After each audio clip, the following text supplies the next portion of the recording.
to last week and early this week. So the NNPC boss has said before the end of the week that this weekend the queues wait. So let's believe. So I'm hopeful. Like most filling stations have started selling and the queues are not much.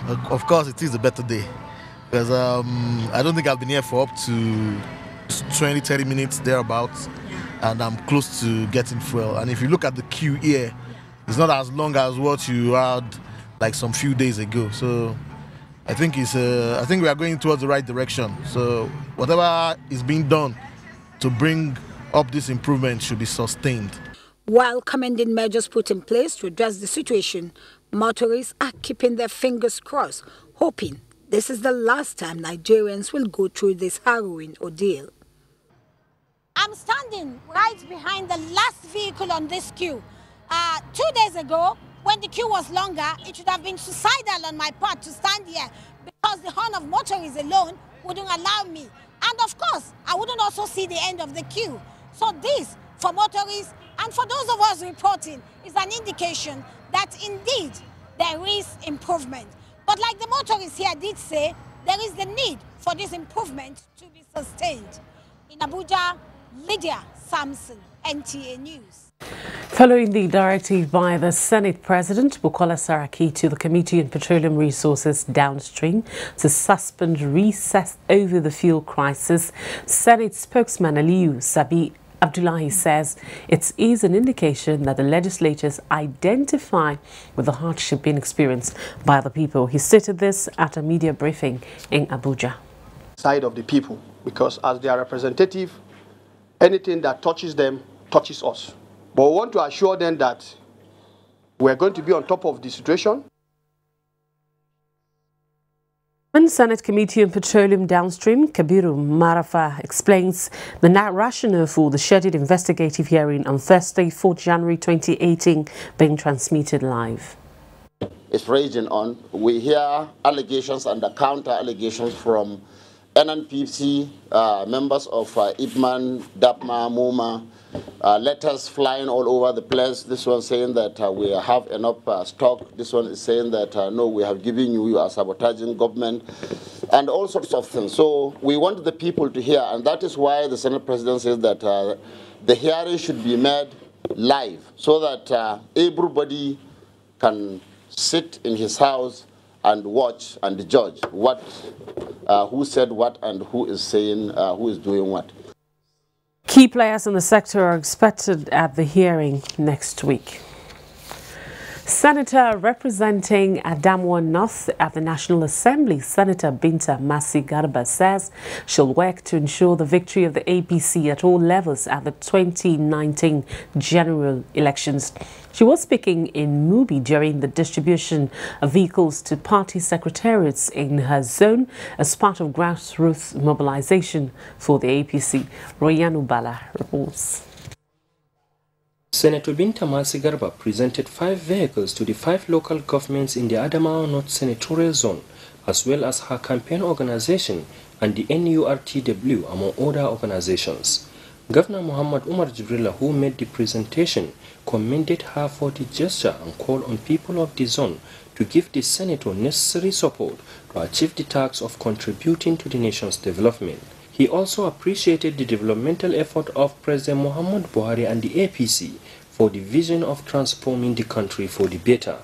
On her part, Senator Binta Masi Garba promised to work assiduously towards the victory of APC in the next general elections through grassroots mobilization. The Emir of Mubi, Abubakar Isa Amadou, and the beneficiaries of the vehicles thanked the senator for such a gesture and promised to give her the required support. In Yola, Rayanu Bala, NTA News. Now, the hydrocarbon pollution remediation project in Ogoni Land, River State, is set to commence characterization of impacted areas after identifying polluted communities.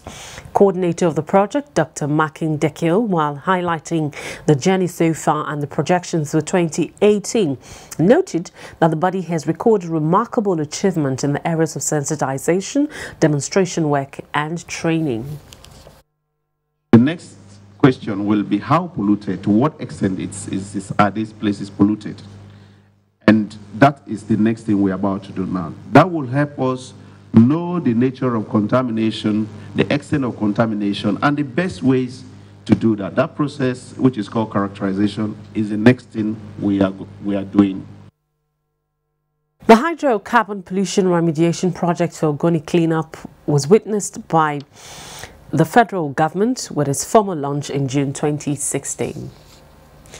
And still on the environment, Lagos residents lament increasing heaps of refuse along the streets. Ademola is with this and other reports from our Lagos Network Center. Hello, Ademola. It's over to you. Good to see you too, Rhoda. Good afternoon, and thanks for joining us in Lagos. Lagos State, known as Center of Excellence, is gradually losing this status to filth. This is because most part of the metropolis is now littered with refuse. Ime Odori, who went around the city to find out what is responsible for this development, compiled this report. The city of Lagos is gradually metamorphosing into a mega city of its designation. This effort is accompanied by huge developments in various sectors, including infrastructure, landscaping, and beautification. However, in recent times, the city is taking a new turn, where all nook and cranny of the state is littered with uncleared refuse, with offensive smell. Most major roads, streets, and even bridges, especially in the mainland, have been decorated with heaps of refuse, constituting an environmental hazard. Some residents, however, attribute this situation to negligence and failure on the part of Lagos State Waste Management Authority, LOMA, to perform its duty. Initially in Lagos, people park refuse. The LOMA park refuse for 24 hours. When you ask them why are you not coming, they say the government is owing them. I believe the local government officials passes this road every day and they see. Others say attitude of some Lagosians towards waste disposal is worrisome. They express fear that if nothing is done to remedy the situation, outbreak of cholera may be imminent. They cook food, they sell food. So all the flying people from there, they enter the food. And I call it for people now. You see somebody just, after they finish taking something, just straight on the ground, they feel they are done with it. But it litters, it clogs the drainage problem before you know it flooding. Other residents say, in spite of paying for clearing of refuse under the Cleaner Lagos initiative, they are still living with heaps of refuse. They, however, suggested payment of fines as punishment for violators, in addition to increase public awareness and education on waste management by LOMA. Prices of food items in the market have relatively increased in some markets in Lagos due to festive period. Imoleayo Tokede, who went to some markets in Lagos to ascertain what influenced the price increase, however, said festive period may not have been the only factor. In Oyigbo markets, which was not as busy as it used to be, prices of foodstuff have increased, obviously, due to the period. For a tuber of yam, which before was 300 naira, now sells for 500 naira. A bag of rice is now 16,000 naira from the initial price of 13,000 naira. Likewise, a crate of egg is now 1,000 naira as against 850 naira. Other items, mostly perishables, such as tomatoes and vegetables, have all witnessed price increase. Traders in the market react to the hike in prices of foodstuff. This time now, you can bring 100 pieces, sell 500 pieces in one day. But there's no now. You are not selling 500 pieces. Look at now, I bought 50 yam outside now. I've not sold anything out of it. They are pricing in 300 naira. I didn't buy 300 naira. Everything is very, very much expensive. To the extent that people will get to write the price on the list. When they come to the market, they find out that the prices have changed. So the money they come with will not be that much enough. Fuel have a very, very great impact to play on every commodity. When the price of fuel is high, every other thing is high. You can even look around since yesterday. We bought Dogo 650. All the people have traveled. We are not selling at 200. This taxi driver laments due to low patronage from passengers. We don't see passengers to carry again. We just get here to be stranded. Since morning, since 7 o'clock, we'll be outside. Some Nigerians say they are looking forward to a prosperous new year. They, however, appeal to the federal government to intervene. In Lagos, Imoleayo Tokede, NTA News. In its quest to make life more meaningful for people living with disability, the Lagos State Office for Disability Affairs is taking its advocacy to the grassroots. Annie Daniels reports that Dr. Awelenje Babatunde, General Manager of the agency, says the aim is to further disabuse the minds of people living with disability that charity and alms given is the only way to make ends meet.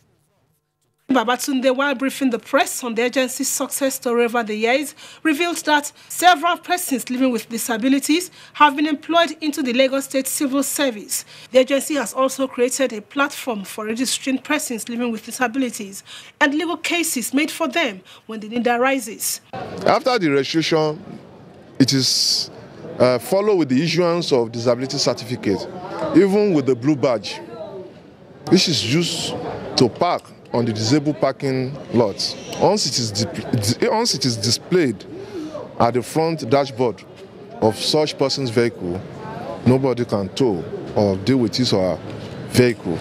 Awelenje Babatunde further said that the agency in 2018 will organize a Disability Expo in order for the physically handicapped to showcase their amazing talents. His Excellency, Mr. Akinwumi Body, has graciously approved the creation of coordinating offices of LASUDA into 5 divisions of the states. And this includes Ikorodu local government, Badagry local governments, Ekpe local governments, Lagos Island East local government, as well as Alimosho local government. Also to allow the Lagos State government to formulate and implement robust disability-related policy for persons living with disability in the state. Presently, over 300 persons living with disabilities have been registered, and others are advised to utilize the opportunity so as to partake in the benefits that abound in the scheme. In Lagos, Annie Daniels, NTA News. Well, that does it from Lagos. It's back to you, Rhoda, for more on Nationwide. Good afternoon. Thank you very much, Ademola, for us there in Lagos. Nigerian military has been reminded of the need to be dedicated to duty by ensuring peace in the country. National State Governor Umari Tanko Almakura gave the charge in a message to the 2017 West Africa Social Activities WASA of the 17 Guards Battalion in Kefi. Rosemary Bilal reports. Umaru Tanko Almakura, represented by the Secretary to the State Government, Abdullahi Mohammed, employed the Nigerian Army to remain disciplined and continue to operate in line with the rule of engagement. From the background you could see, there are people from across the nation. This is what we call diversity. This is what we call unity. This is what we call solidarity. Special guest of honor, Major General Musa Sani Yusuf, commended the 177 Guard Battalion for the event, describing it as instruments for improving performance of the military. For the present CEO, I want to urge you that what you have started with, if you cannot improve on your standard, please maintain the standard. West African social activities is regimental activity aimed at getting officers, soldiers and their families together in a conducive social atmosphere to mark the end of the year. Some guests lauded the initiative, challenging other security institutions to follow suit, as that would build confidence between them and civil society. Highlight of the occasion were a commissioning of the solar street light, cultural troops, food competition, award presentation, cutting of cakes, and lots more.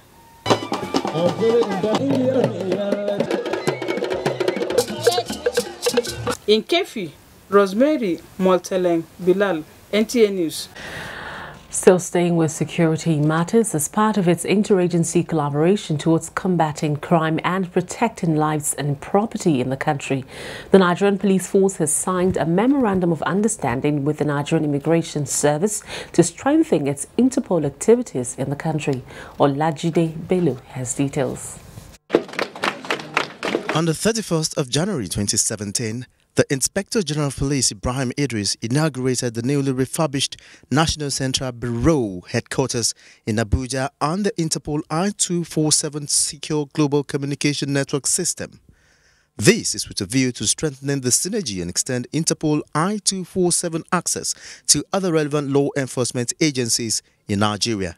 Is to avail each of these agencies a veritable platform to access and share critical crime-related information using the organization's system of international notices, populate Interpol database. Has created the conducive and enabling ground for other critical security agencies in Nigeria to key in and be able to ensure that there is synergy. The access, when fully operational, will optimally lead to a corresponding increase in the arrest of fugitives, wanted persons, human and drug traffickers, stolen vehicles, firearms and other transnational crimes. In Abuja, Olajide Bello, NTA News. Meanwhile, 126 inmates in various prisons with minor offences and options to fine have been set free by the Presidential Committee on Prison Reforms and Intervention. This is in line with the Federal Executive Council's directive to the Federal Ministry of Justice to fast-track the decongestion of prisons in the country. Ali Tukur now reports. Overcome the challenge of prison congestion in Nigeria, which has negative effect on both the justice system and the human rights of inmates. The Minister of Justice and Attorney General of the Federation, Abubakar Malami, in compliance with the presidential directives, inaugurated a committee on the decongestion of prisons. These prompted the committee to visit Kuje prison, where 126 inmates on minor offences with option of fine were set free.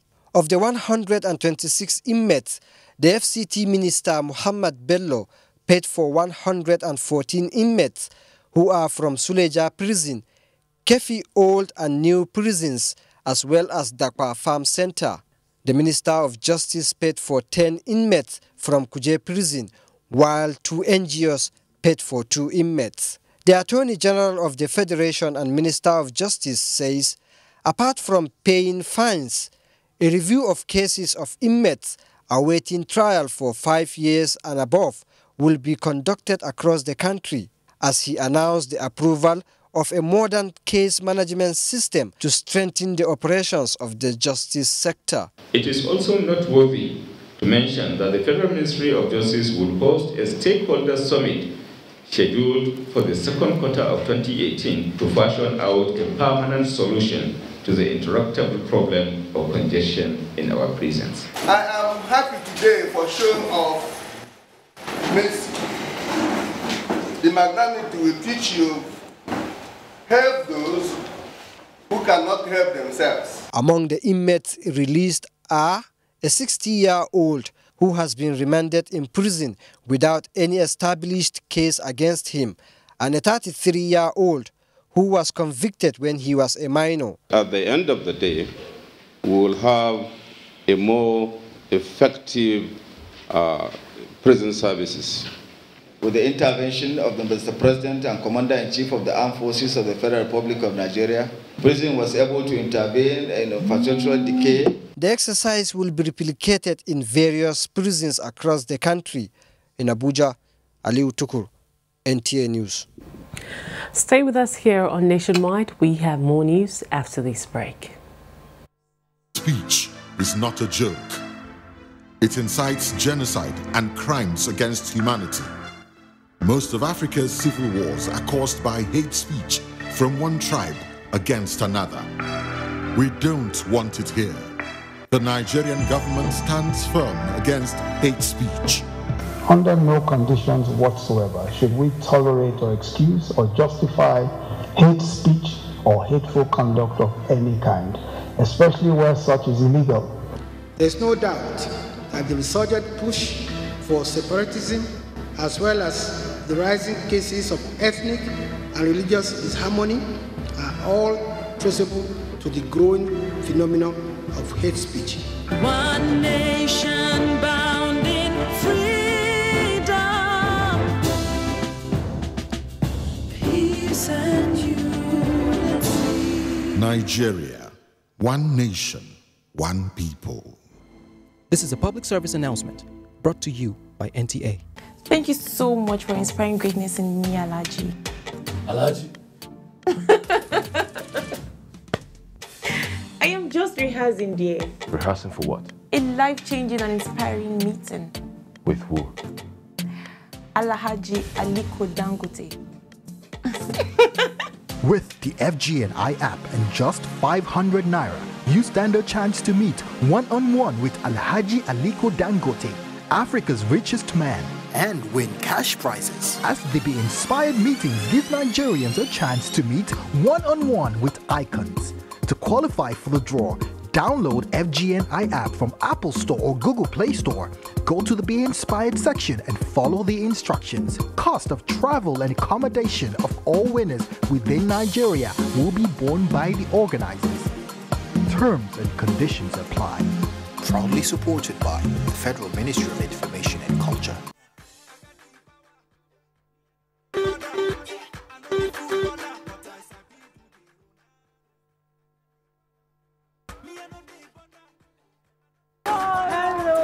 You look awesome. Thank you. Tell me, what have you been up to? My dear, I walked down the road. Ah. Yeah. Tell me about you now. See, I'm doing so well. Seriously? Tell me, just me now. Okay. Excuse me, what was that now? This is so much money. So much what? Why did it become... Oh my God, I don't even want to mention it. Tell you shouting. Why won't I shout? It's nothing bad. Did you say it's nothing bad? Mr. Luka just found out that his son James was drowned at sea. And Mama Osaro too. Oh God, that poor woman. She was told that her daughter Nene was found on the streets of Italy, engaged in prostitution. Baba Sikiru just learned that. No, don't tell me that. I'm really disappointed. It's not what you think at all. What, you have to go, well, I have to go. No, come back. Even Zainab, come, let me tell you. No. Don't be deceived. You could be the next victim of human trafficking or slavery. Don't fall for it. This is a public service announcement brought to you by NTA. It's that time of the year when we appreciate all those that mean so much to us. Our sponsors, our clients, government at all levels, corporate bodies, advertisers, religious bodies, civil society groups, political parties, businesses, and above all, you, our esteemed viewers. Together, we made 2017 great. Together, we shall make 2018 even greater. That's why we say thank you. Merry Christmas and a prosperous New Year.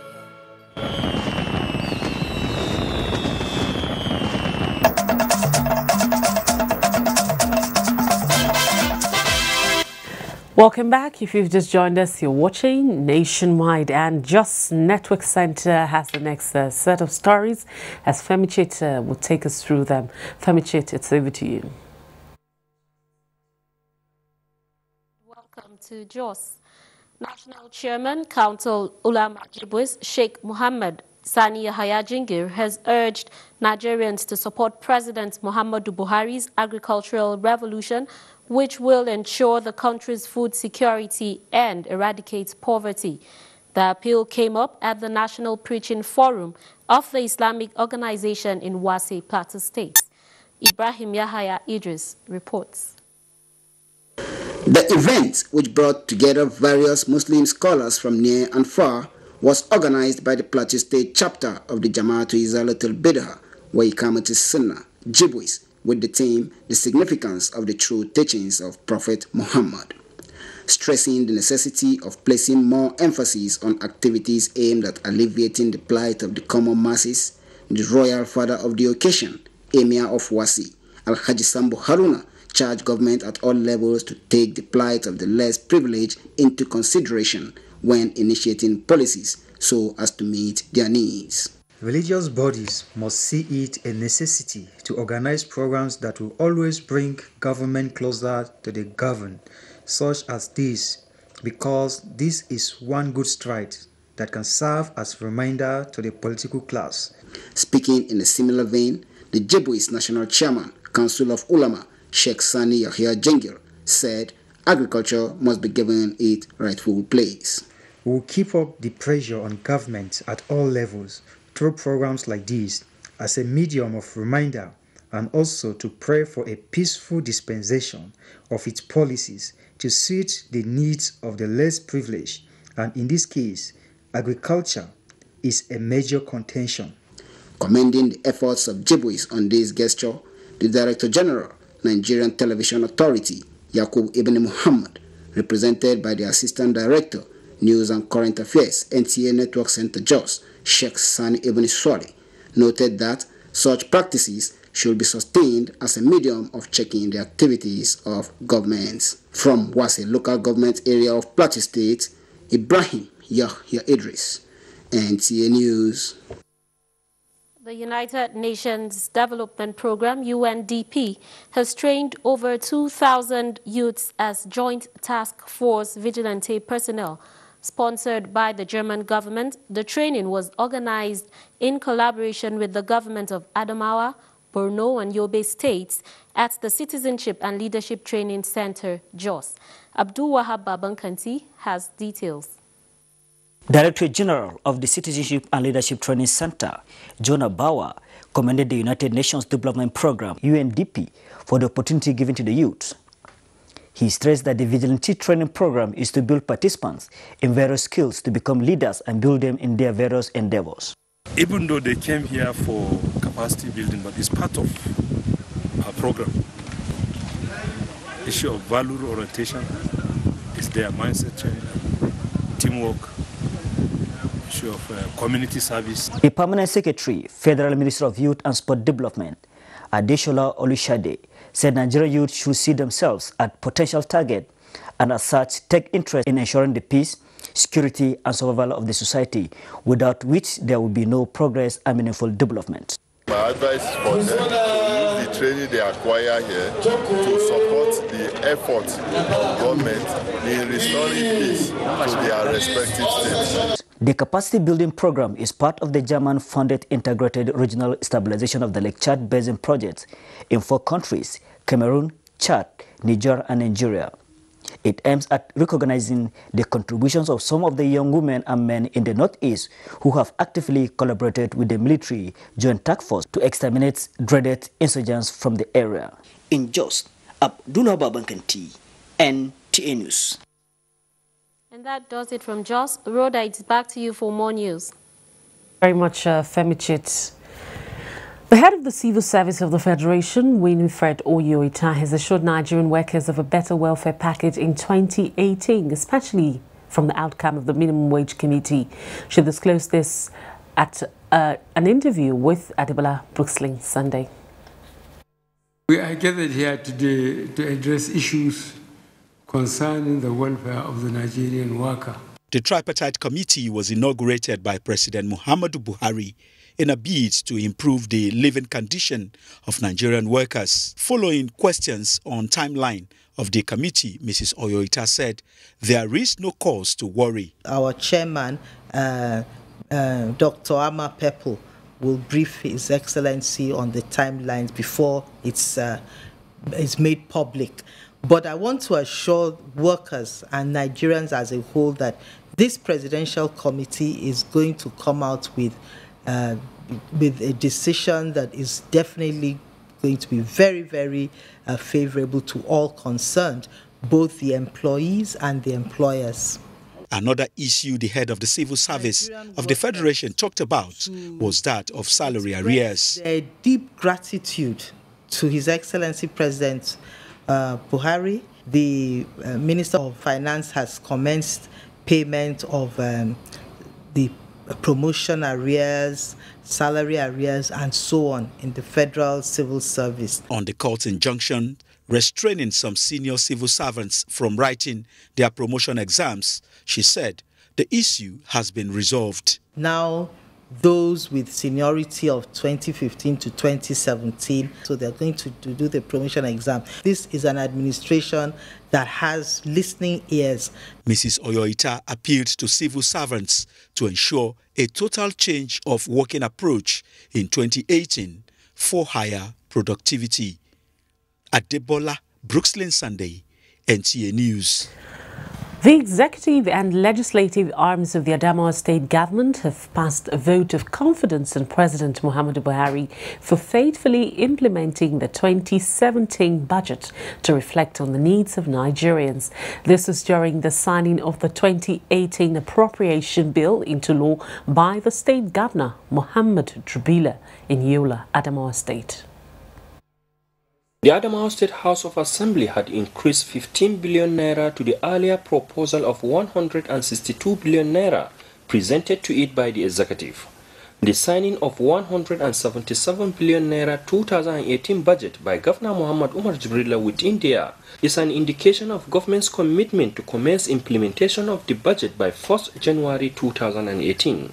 Muhammad Jibrilla promised to carry out more infrastructural and human developments for the growth of the state. But most importantly, I would like to acknowledge and thank the people of Adamawa State for being with us, especially during the difficult times that we've going through. This has affirmed the team spirit with which we began and run this government for a bigger and better Adamawa State. Governor Muhammad Umar Jibrilla used the forum to reiterate support for President Muhammadu Buhari to continue with his good work to the country. Thank our president. I want to assure him once more,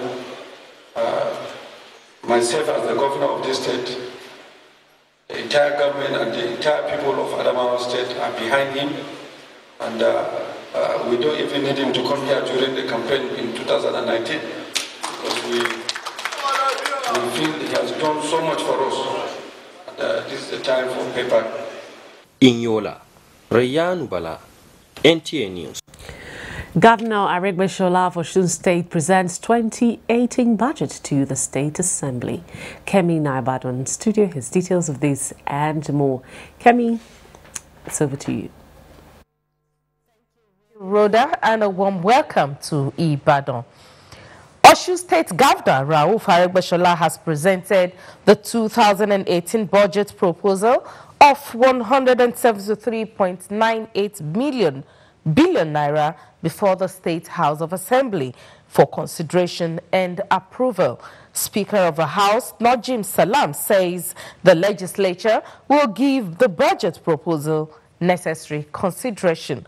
Correspondent Tope Alabi reports. The size of the 2018 budget estimates of Osun State presented by Governor Rauf Aregbesola, christened Budget of Enduring Legacy, is 173.98 billion naira with an estimated recurrent expenditure of 85.1 billion naira and capital expenditure of 88.87 billion naira. The 2018 budget estimates is 16% higher with 27.8 billion naira when compared to 146.63 billion naira approved by the House in 2017. Governor Aregbesola said the budget was anchored on his administration resolve to create an enabling environment for the people of the state. The 2018 budget is to consolidate all the various achievements we have recorded in the various sectors and subsectors of our economy in the last 7 years, and to leave an enduring legacy for the state. Speaker Mr. Najim Salam, in his remarks, said the House will design ways to sit with all classes of people with due diligence to consider and pass the proposal within shortest time possible. In Osogbo, Tope Alabi, NTA News. Staff of a 6 tertiary education institution owned by Oyo State have staged a peaceful protest to the palace of the Alaafin of Oyo, Oba Lamidi Adeyemi, over non-payment of their salaries for almost 15 months. Larry Gbele has details. The staffs of tertiary education in Oyo State had the palace of the Alaafin of Oyo, Oba Lamidi Adeyemi III, expressing their grievances, carrying placards with the message, Governor Jimobi, pay over 12 months salary arrears, no more fractional salary. They were under the aegis of Joint Action Committee of all 6 states-owned tertiary institutions in Oyo State and were led by its chairman, Prince Adeni Babatunde Afeez, who in his address to the Oyo monarch highlighted the developments that brought them to this state since 2016 and to intimate him on the pain and agony the affected workers are going through. In his response, the Alaafin of Oyo, Obalamide Adeyemi III, promised to speak with the state government on the issue and urged them not to take drastic actions that could mar the process that will be taken to resolve the issue. It's a combination of 6 Oyo state-owned tertiary institutions consisting of the Polytechnic Ibadan, Emmanuel Alayande College of Education Oyo, Oyo State College of Agric and Technology Igboora, Okeogun Polytechnic Shaki, Ibarapa Polytechnic Erua, and Oyo State College of Education Lanlate. From Oyo, Larry Buleyi, NTA News. The scarcity of petrol is yet to abate in Ibadan, the Oyo State capital, in spite of the activities of the state government and the Department of Petroleum Resources to discourage hoarding of the commodity. Correspondent Shola Wahid has an update. Fuel scarcity that started some weeks ago still persists as some people have to queue for several hours before they can buy the commodity. The hardship experienced by the people and commercial operators paved way for increase in transport fares. This day is so scarce, although it's what they gave to us, we sell out. But it's not like before because the supply is not much like before that we expect. This fuel has caused a lot of damages. When we went to Express, we were on queue. At the last minute, they say fuel is finished. Only beg our government, they should please. We only beg them, they should please and help the masses because the suffering is too much. Efforts to get the reaction of management of Department of Petroleum Resources was not fruitful as they were all out on monitoring duty. In Ibadan, Shola Wahid, NTA News. And that's it from Ibadan. It's back to you, Rhoda, for the continuation of Nationwide. Thank you very much.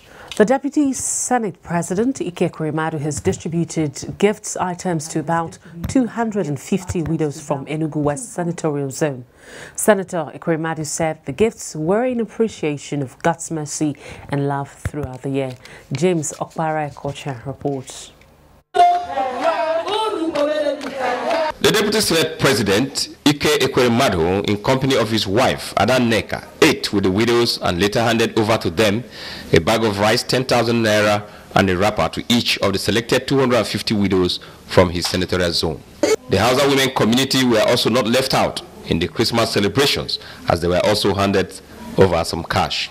Later, the Deputy Senate President, Senator Ike Ekweremadu, was at the Aniri local government end-of-year Thanksgiving service organized by the chairman of the local government, where political leaders were prayed for. In a sermon, Reverend Father Ike Ude Oswald reminded everyone on the need to be thankful to God at the end of every year. Like the Samaritan leper, who was the only one among the 10 lepers who returned to give thanks after being healed by Jesus Christ. Senator Ekweremadu commended Aniri local government area for the peaceful coexistence among the various communities and thanked the Enugu State Governor Ifeanyi Ugwuanyi for appointing some of their people into positions of authority. The choir was also on hand to light up the interdenominational church service. In Enugu, James Okpara-Ekocha, NTA News.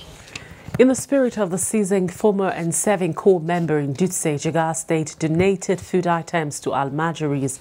Ibrahim Sani reports that the beneficiaries were selected from various Almajiri schools in the state capital. In the light of Christmas and New Year celebration in Dutse, over 50 Almajiris benefited from pre-footwears with intent to show them love, humility, and concern. The idea is to bring them close to the community. Mr. Obama Moses Lazarus of Bamsco Skill Acquisition Center, an ex-co member, and Mrs. Okoli Kelechi, a serving co-member who gave the donation, appeal Nigerians to direct their resources toward assisting the needy. Reach out to these youths, empower them, and then also give them some little tokens, give them shoes, and put smiles in their face, give them food to eat in commemoration of the season. I really want to advise them to think up something, to try to make something out of themselves. Learn a skill, learn a trade. When you have something you can do, then you can look for help and find people to help you achieve your dreams. Mr. Obama also pledged to empower at least 10 Almajiris from various Almajiri schools in Dutse with skills to become self-reliant. The objective, he said, is to make them discover their own capabilities to improve their living conditions. The beneficiaries, who were delighted, commended the donors for the gesture and praised them success in all their endeavors. From Dutse, Ibrahim Sani, NTA News. Similarly, the Archbishop of Enugu Ecclesiastical Province Anglican Communion, Emmanuel Chukwuma, has donated bags of rice worth millions of naira to over 6,000 widows and less privileged within Enugu metropolis.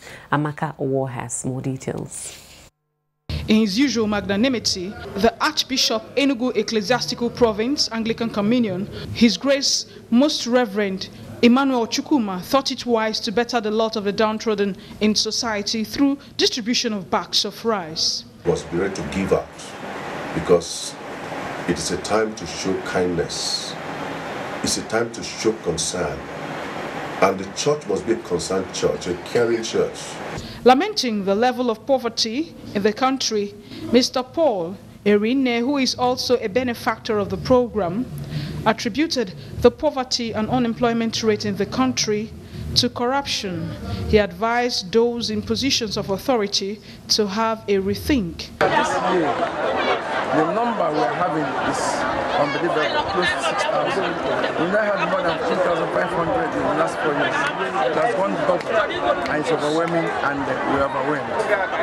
That shows the depth of poverty in our nation. And what our president is saying every day about corruption, nobody wants to be part of it. Beneficiaries from charity expressed their gratitude to the church for reaching out to them.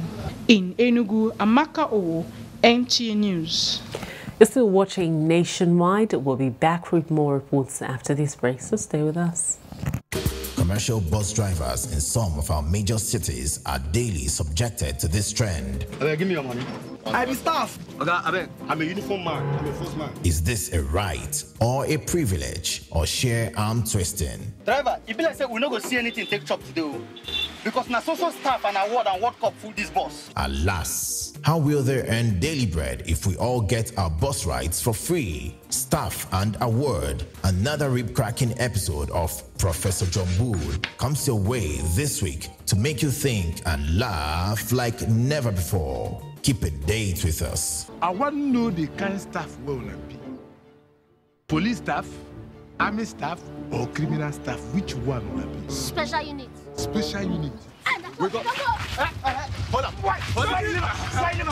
Over and out. Brought to you by Glow. The largest data network, Glow Unlimited.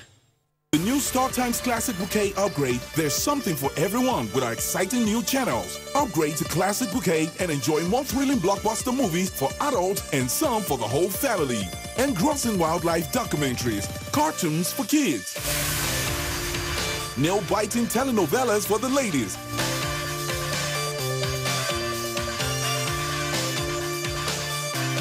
the absolute hottest American TV shows on Fox, and all the breathtaking moments in football and other sports. But that's not all. With our StarTimes Christmas 50% offer, you can enjoy all this and much more on over 70 channels just for you this Christmas. Pay for 1 month and get 50% off the second month on any bouquet and enjoy the best Christmas with StarTimes. StarTimes. Enjoy digital life.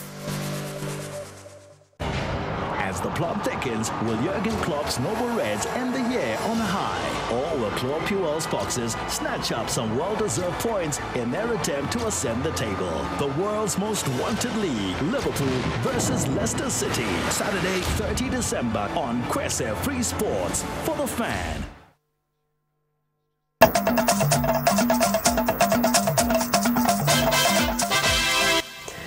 Thank you for being there. The Department of Petroleum Resources says the DPR personnel enforces dispensing of fuel.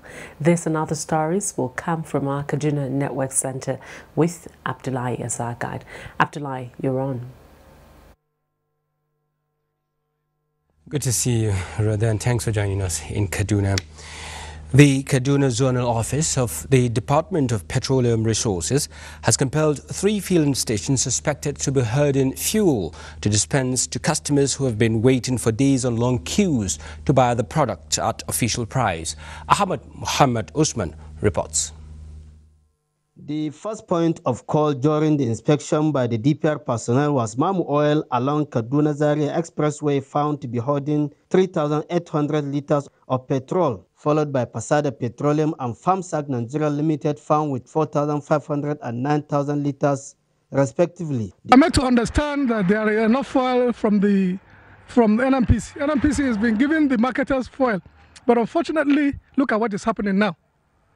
We apart from Kaduna to Zaria here, there is no one single filling station that is dispensing fuel. The controller of the DPR Kaduna zone said they are out to ensure compliance. Most of the strategy they use is that, when we have this type of situation, is to keep the diesel underground. Then maybe in the middle of the night, they will be selling it to the jerry cans, to members of the Bumburu, to the black marketers. So we have no, in fact, any marketer who happens to involved in this will definitely be sanctioned by the Department of Petroleum Resources. It is expected that adequate supervision of retail sellers of the product will help end the fuel scarcity soon. In Kaduna, Haman Mohammed Usman, NTA News.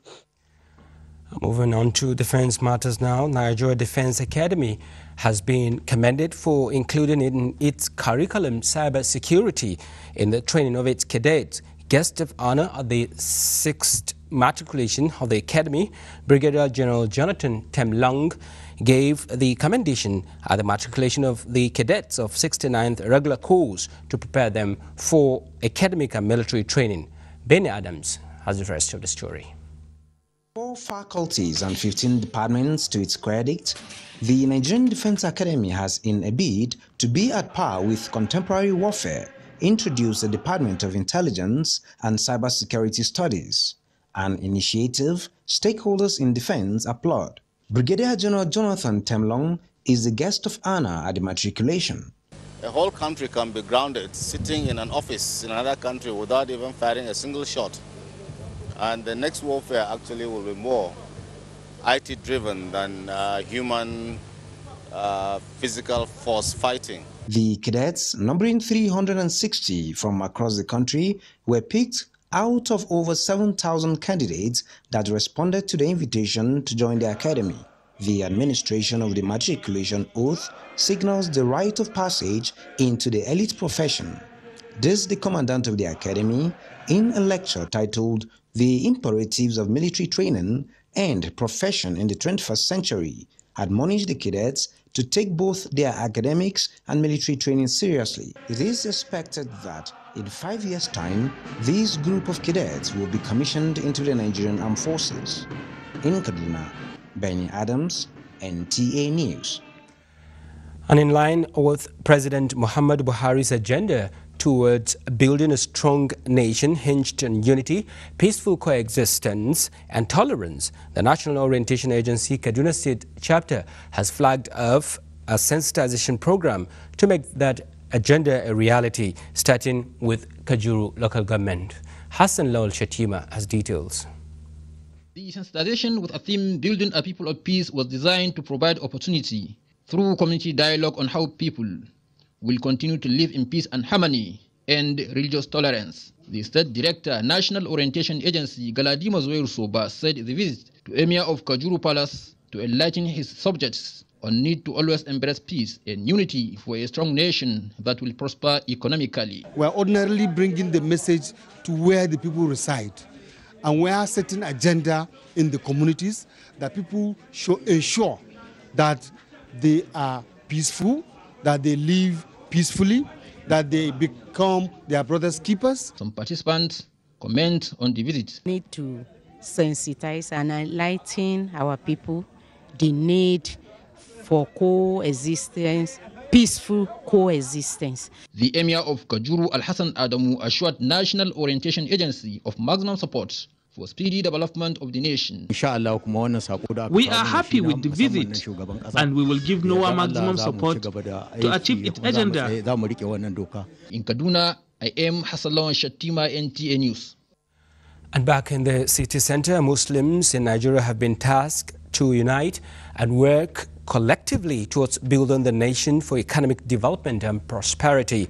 Sultan of Sokoto, Muhammad Sa'ad Abubakar III, stated these at the just concluded 75th National Islamic Vacation Course organized by the Muslim Society of Nigeria in Kaduna. Fatima Tanko Kuta reports.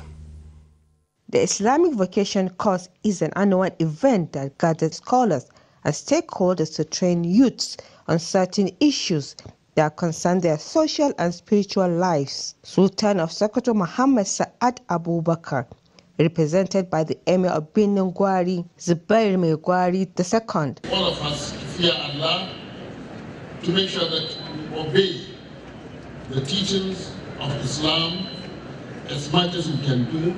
Governor Nasiru Ahmad El-Rufai was represented by his special advisor or interfaith, Namadi Musa. We have now people in generals in the army, we have people in custom, we have federal permanent secretaries that are all beneficiaries of this MSS. Former governor of Kaduna State, Senator Ahmad Muhammad Makarfi, and the wife of Kaduna State Governor and other speakers emphasized the need of turning the country's diversity into resources instead of liabilities. If they are not properly trained, no society will make headway. To add more value to our lives and to extending peace among ourselves, even to non-Muslims. The vacation course to Muslim Student Society of Nigeria from across the country. In Kaduna, I am Fatima Tankokuta, NTA News. Many thanks, Fatima. And over to you, Rhoda.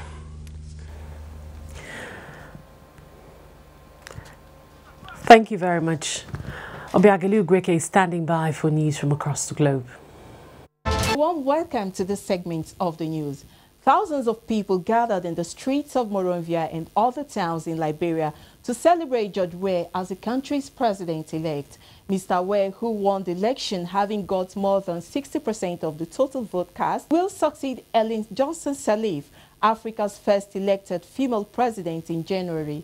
George Weah was starred at the top-flight European football clubs Paris Saint-Germain and AC Milan before ending his career in England with brief stay at Chelsea and Manchester City.